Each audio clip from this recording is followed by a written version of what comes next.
Wasn't it? Alright, we're doing a public service announcement for all you Jeep owners out there that ever left you stranded because you left your lights on or something like that and you can't get your Jeep started. You didn't know it, you can kickstart these things. It's really amazing. So what you gotta do is you gotta make sure you got your key on. Come on, girl. Come on.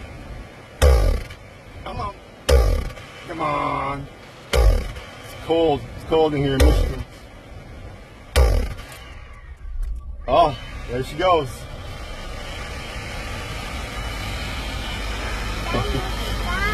Good.